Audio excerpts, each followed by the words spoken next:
Hello દર્શક મિત્રો, કેમ છો? મજામાં ને? હું છું પ્રિયંક પટેલ, નવી પેઢી નવી બુદ્ધિનો ખેડૂત. તો આજે વાડીમાં આવી ગયો હતો. વરસાદ લાંબો ખેંચાતા શું હું ટ્રાય કરી રહ્યો છું એ તમે જુઓ આગળના વિડીયોમાં તો ખબર પડશે. તો ચલો મળીએ ડાયરેક્ટ ખેતરમાં.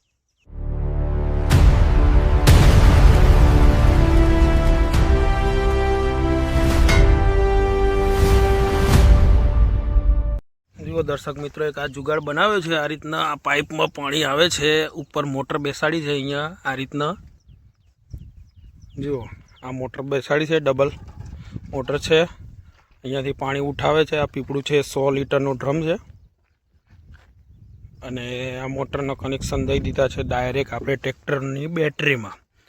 તો આ રીતના જુગાડ કર્યો છે કપાસને પાણી આપવા માટે.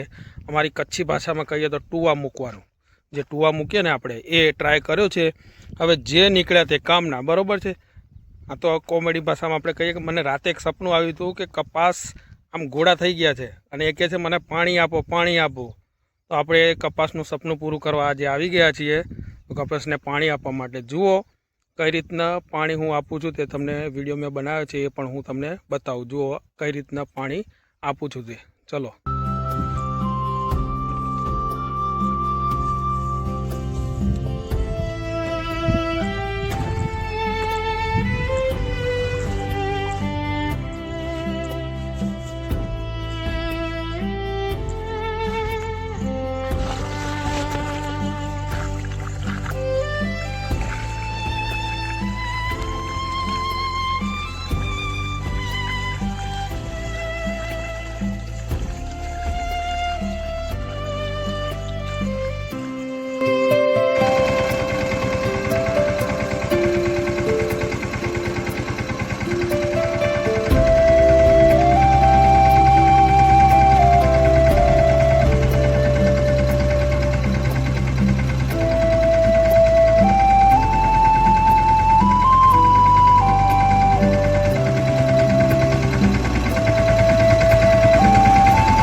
તો બસ દર્શક મિત્રો, આ રીતના અમે નવા ટ્રાય કરતા રહીએ છીએ, કેમ કે પાણી બહુ ખેંચાયું છે વરસાદનું.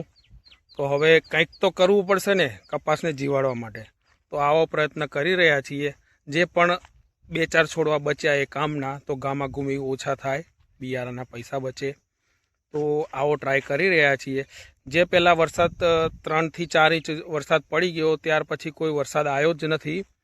તો છોડવા બધા અમુક 2-5 થઈ ગયા છે, જે પાણી ભરાય એવા વિસ્તારમાં, જાબ આપણે કહીએ ને એ જાબમાં, અને બીજા ઘોડા થઈ રહ્યા છે. તો હવે એમાં થોડું પાણી મળી જાય, 2-4 ટીપા, તો સારી રીતે એવા કપાસ નીકળી જાય એવો પ્રયત્ન છે. તો બસ આ જ હતી આજની કામગીરી. તો મળીએ બીજા નેક્સ્ટ ટોપિકમાં. જોતા રહેજો મારા બ્લોગને અને સપોર્ટ કરતા રહેજો. યુટ્યુબ અને ફેસબુકમાં બંનેમાં આ વિડીયો પોસ્ટ થાય છે. તો ચલો મળીએ નવા વિડીયો સાથે. જય જવાન, જય કિસાન.